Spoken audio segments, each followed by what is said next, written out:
கிட்டத்தில் மெக்சிகோ கடற்கரையில் டூம்ஸ்டே ஃபிஷ், அதாவது ஓர் ஃபிஷ் அப்படின்ற ஒரு மீன் கண்டுபிடிக்கப்பட்டிருக்குது. இது லேசில் மனிதர்களுடைய கண்களுக்கும் விளங்காது, கடலுடைய மேல் தளத்திற்கும் வராது. இது எப்பயுமே கடலுடைய ஆழப்பகுதியில் தான் இருக்கும். ஆனால் இந்த மீனினம் வருவது உலக அழிவுடைய ஒரு அடையாளம் என்பதாக பலர் கூறிக்கொண்டிருக்கிறார்கள். குறிப்பாக ஜப்பானுடைய மெத்தாலஜி, ஜப்பானுடைய புராணத்தில் இது கடவுளுடைய தூதன் என்பதாக சொல்லப்பட்டிருக்குது. இந்த மீன் எந்த இடத்திலெல்லாம் கண்டுபிடிக்கப்படுதோ அந்த சந்தர்ப்பத்துக்கு பின்னால உலகத்தில் மிகப்பெரிய ஒரு பேரழிவு ஏற்பட போகுது என்பதாக விஞ்ஞானிகள் கூட தற்பொழுது நம்ப ஆரம்பித்து இருக்கிறார்கள். இது எந்த அளவுக்கு உண்மை, இது சாத்தியமான விடயமா என்பதை பற்றி தான் இந்த பதிவில் தெளிவாக பார்க்க இருக்கிறோம். சேனலுக்கு ஃபெஸ்டில் வந்திருந்தா மறக்காம சப்ஸ்கிரைப் செய்யுங்க, மற்றவங்களுக்கும் ஷேர் செய்யுங்க, அதிக பயனுள்ளதாக இருக்கும்.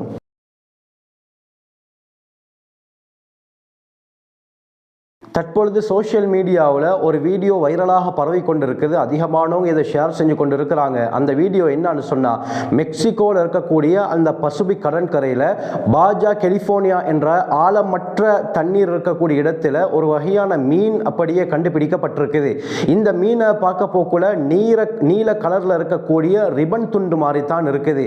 இந்த மீனை ஒரு மனிதர் எடுத்து அப்படியே திரும்ப கடலில் விடுற மாதிரி ஒரு வீடியோ ஷேர் செய்யப்பட்டு கொண்டிருக்குது.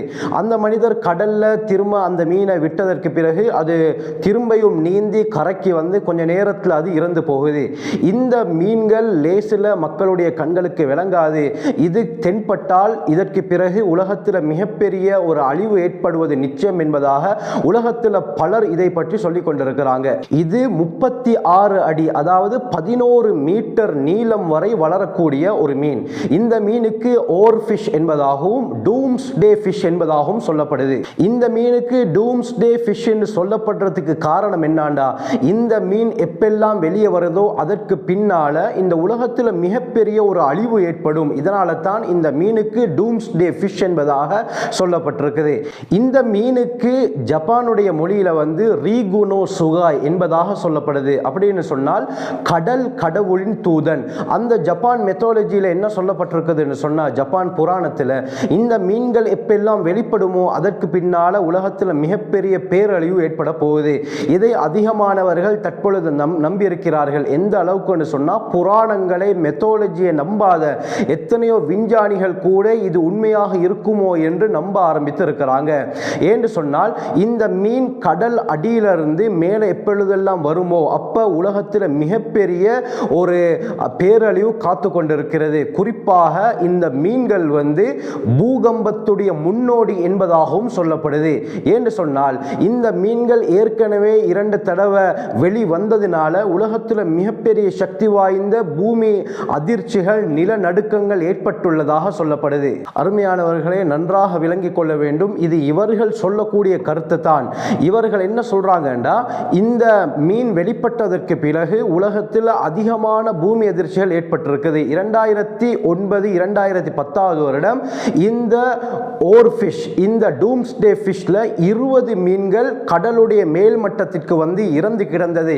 இதை அடுத்து 2011 ஜப்பானில் ஏற்பட்ட சக்தி வாய்ந்த பூமி அதிர்ச்சியின் காரணமாக 20,000 பேர் கொல்லப்பட்டாங்க.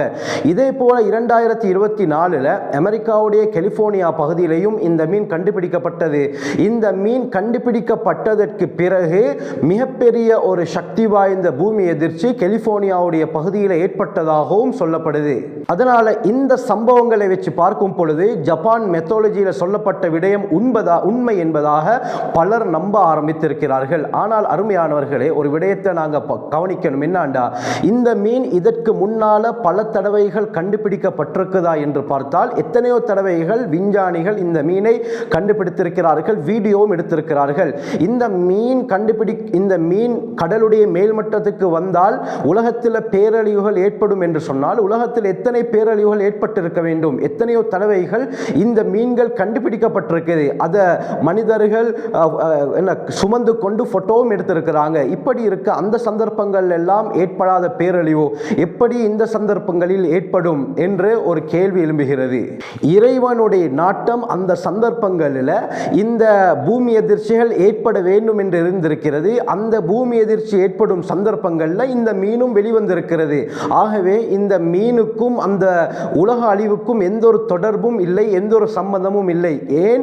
எல்லாமே திட்டமிட்ட இறைவனுடைய ஏற்பாடு தான். அவன் விரும்பிய பிரகாரம், அவன் நாடிய பிரகாரம் தான் உலகத்தில் எல்லா விடயங்களும் நடக்குமே தவிர இந்த மீன் வந்ததின் காரணமாகத்தான் பேரழிவு ஏற்படுகிறது என்பதெல்லாம் நம்ப முடியாத ஒரு கதையாக இருக்கிறது.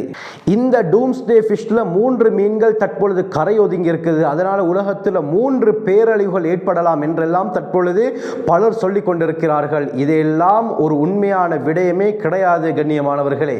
ஏன் பேரழிவு ஏற்பட போகிறது என்று அவர்கள் இதற்கு சொல்லக்கூடிய காரணம் என்னடா, இது எப்பயுமே கடலுடைய ஆழப்பகுதியில் தான் வரும். அதாவது கடல்ல சன்லைட் ஜோன் என்ற ஒரு பகுதி இருக்குது. அதாவது 0 இருந்து 200 மீட்டர் வரைக்கும் இருக்கக்கூடிய அந்த பகுதி, சூரிய வெளிச்சம் கடல்ல எங்கெல்லாம் படுதோ இதற்கு சன்லைட் ஜோன் என்று சொல்லப்படும்.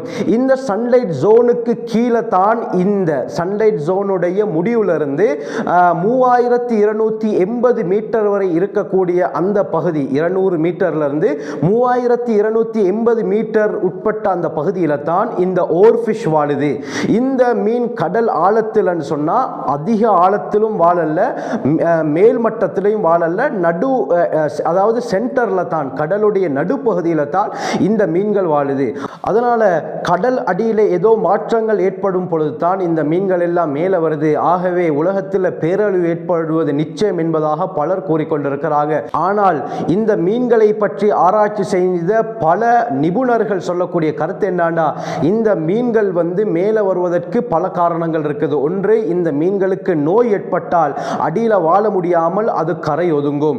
இரண்டாவது காரணம், பாதை மாறி, கடல்ல பாதை மாறி வரும் பொழுது இப்படியாப்பட்ட நிகழ்ச்சிகள் நடைபெறுகின்றன.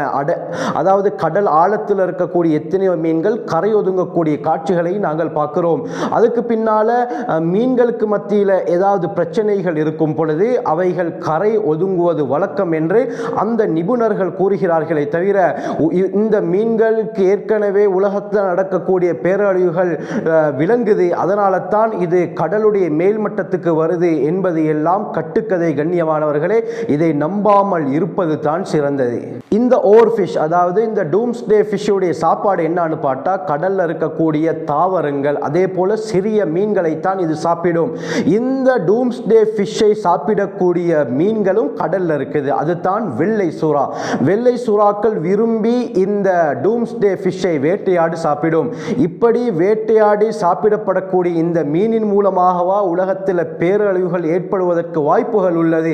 நன்றாக யோசித்து பாருங்கள் கண்ணியமானவர்களே. இந்த மீன்கள் வெளிவருவது பேரழிவுடைய அடையாளமா என்று பார்த்தால் கிடையாது கண்ணியமானவர்களே. ஏன்னு சொன்னால், இதற்கு முன்னால் பல தடவைகள் இந்த மீன்கள் கரை ஒதுங்கி இருக்கிறது. 1860 மார்ச் 3ஆம் தேதி பெர்முடா கடற்கரையில் ஒரு மீன் கரை ஒதுங்கியது. அந்த மீனுடைய நீளம் 16 அடி 4.9 மீட்டர் நீளம். அந்த நேரத்தில் இந்த மீன் கடல் பாம்பு என்பதாக அறியப்பட்டது. அந்த நேரத்தில் இது டூம்ஸ்டே ஃபிஷ், ஓர் ஃபிஷ் என்பதாக அறியப்படல. இது கடலிலே இருக்கக்கூடிய ஒரு வகையான பாம்பினம் என்பதாக அறியப்பட்டது. ஆனால் அந்த சந்தர்ப்பத்தில் எந்த ஒரு பேரழிவும் உலகத்தில் ஏற்படல. இந்த டூம்ஸ்டே ஃபிஷ், ஓர் ஃபிஷ்ஷுக்கு தமிழில் சொல்லப்படக்கூடிய பேர் துடுப்பு மீன். 1996 செப்டம்பர் மாதம் அமெரிக்கா கலிபோர்னியாவுடைய சென்டியாகோ பகுதியில் இந்த டூம்ஸ்டே ஃபிஷ் ஒன்று கண்டுபிடிக்கப்பட்டுச்சு. அந்த மீனுடைய நீளம் எவ்வளோன்னு பார்த்தால் 23 அடி 7 மீட்டர் நீளம். இந்த மீனை அந்த பகுதியில் இருந்த அமெரிக்கர்கள் கையில் வைத்து போட்டோ பிடிச்ச காட்சிகளையும் நாங்கள் பார்க்கிறோம். இந்த போட்டோ தான் அது. இவ்வளோ நீளமான மீனும் கண்டுபிடிக்கப்பட்டது. ஆனால் 1996 எந்த ஒரு பேரழிவும் அந்த சந்தர்ப்பத்தில் ஏற்படல. இந்த மீனுக்கு ராட்சத துடுப்பு மீன் என்று அந்த காலத்தில் பேர் சொல்லப்பட்டது. ஏண்டா அவ்வளோ நீளமான ஒரு மீனை மக்கள் அறிந்திருக்கல்ல. அதனால தான் அவர்கள் கையில் எடுத்து ஒரு குழுவாக இருந்து இந்த போட்டோவை எடுத்திருக்கிறாங்க. இதே போல யூகேல 2003 பிப்ரவரி மாதம் 3.3 மீட்டர், அதாவது 11 அடி நீளமுள்ள 63.5 கிலோ எடை, 140 பவுண்ட்ஸ் எடையுள்ள ஒரு டூம்ஸ்டே ஃபிஷ் கண்டுபிடிக்கப்பட்டது. அந்த சந்தர்ப்பத்திலும் எந்த ஒரு பேரழிவும் ஏற்படல. 2008 ஜூலை மாதம் விஞ்ஞானிகள் முதலாவதாக இந்த டூம்ஸ்டே ஃபிஷ்ஷை கல்ஃப் ஆஃப் மெக்சிகோ வளைகுடால கண்டுபிடித்தார்கள். அந்த இடத்துல அது நீந்தி செல்வது அப்படியே வீடியோ எடுத்தாங்க. இந்த மீனுடைய நீளம் எவ்வளோன்னு பார்த்தால் 5 to 10 மீட்டர், அதாவது 16 to 33 அடி வரை நீளம் கொண்டதாக மதிப்பிடப்பட்டது. இந்த சந்தர்ப்பத்திலும் எந்த ஒரு பேரழிவும் உலகத்தில் ஏற்படல. ஆகவே எல்லாமே இறைவனுடைய ஏற்பாட்டில் தான் நடக்கிறது. இந்த மீன் வாரனால உலகத்தில் பேரழிவு ஏற்படுவது என்பது சாத்தியமற்ற விடயம். எனவே இது போன்ற சுவாரஸ்யமான பல விடயங்களை நீங்கள் அறிந்து கொள்ள வேண்டுமா? எங்களோட சேனலை சப்ஸ்கிரைப் செய்யுங்க, மற்றவங்களுக்கும் ஷேர் செய்யுங்க, அதிக பயனுள்ளதாக இருக்கும்.